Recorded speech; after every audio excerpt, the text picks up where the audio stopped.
ئەمڕۆ بەشداریمان کرد لە کردنەوەی پێشانگای شێوەکاری لە سنووری بەڕێوەبەرایەتی پەروەردەی خەبات کە قوتابخانەکان بەشداریان لەو پێشانگایانە کردبوو. قوتابیان بەدەست و پەنجە ڕەنجینەکانی خۆیان وێنەی زۆر جوانیان کێشابوو کە ئەوە خۆی لە خۆیدا گرنگیدانە لە پاڵ خوێندنەکانی بابەتەکانی زانستی کە بابەتە هونەریەکانیش فەرامۆش نەکراوە لە قوتابخانەکان. دەستخۆشی لە مامۆستایان و قوتابیان دەکەین کە بەڕاستی شتی زۆر ناوازەمان لەو پێشانگایە بەرچاو کرد. هیوای سەرکەوتن بۆ قوتابیان و مامۆستایان دەخوازین ئینشاءڵڵا بۆ ساڵی ئایندە باشتر خۆیان ئامادە بکەن و ئەو بەهرە جوانانێک کە لەلایەن قوتابیان هەیە بە شێوازێکی جوانتر پێشکەش بکرێ کە زیاتر وا بکە قوتابی متمانەی لەلا دروست بێ بۆ بەشدارکردنی پێشانگای گەورەتر لەسەر ئاستی بەڕێوەبەرایەتی گشتی پەروەردەیەوە بێت.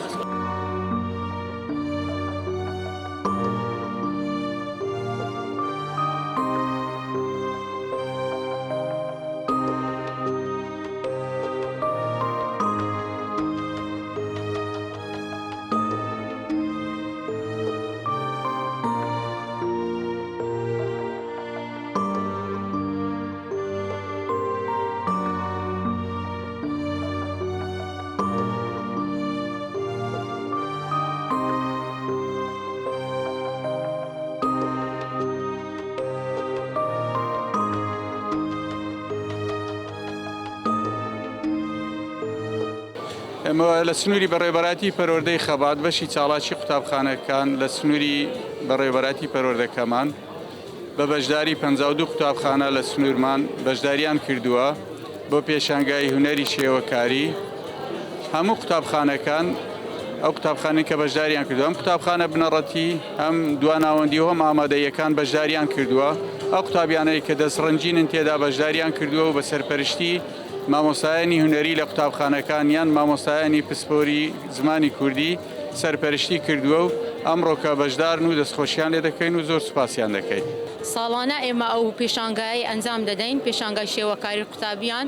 خۆشبەختانە لە سنووری پەروەردەی خەبات 52 قوتابخانە بەشداری کردیا و لیژنەی هەڵسەنگاندنیشمان هەیە کە هەڵسەنگاندن بۆ قوتابخانەکان دەکات بەپێی حکمی ئەوەی قوتابخانەکانمان ئامادەی و دواناوەندی کەمن. لۆیە ئەمە دواناوەندی و ئامادەی و بنەڕەتی هەمووی پێکەوە ئەنجام دەدەین، بەڵام دابەشیشیان دەکەین لە هەڵسەنگاندن، یعنی لەسەر ئاستی بنەڕەتی دواناوەندی و ئامادەی.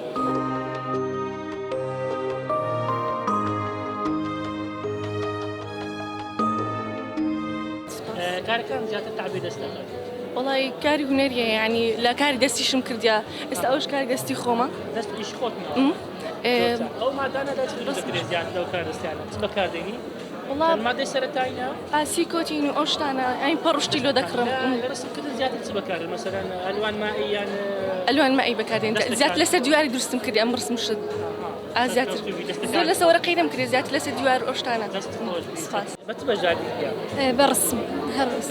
زیاتر لە ئەو قیاساتە یان قیاسی گەورەتر ئیش دەکەن؟ نانە دەتام گەورەتریش تاکەم گچکەتریش ئەو دووەمە.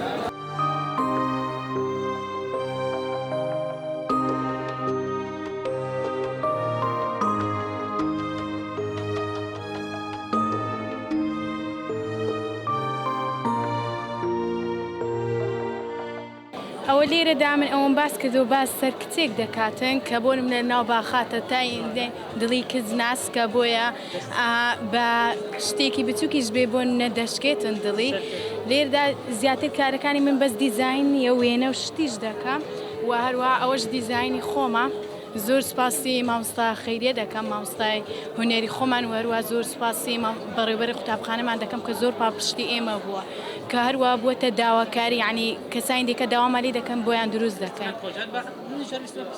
هەست دەکەم ئیشەکانە لە ڕوانگەی با لە داهاتی بەڵێ لە ڕووی بازاری کارەوە مەسەلەن ڕازەشی دەبیت بێگومان لەم سەردەمەدا پێویستە ئافرەتان زۆر سەرکەوتون چکە پێویستە دیزاینی خۆیان هەبێتن لەبەرەوەی جل و کولتوری مرۆڤ ئی کوردایەتی زیاتر دیزایناتە.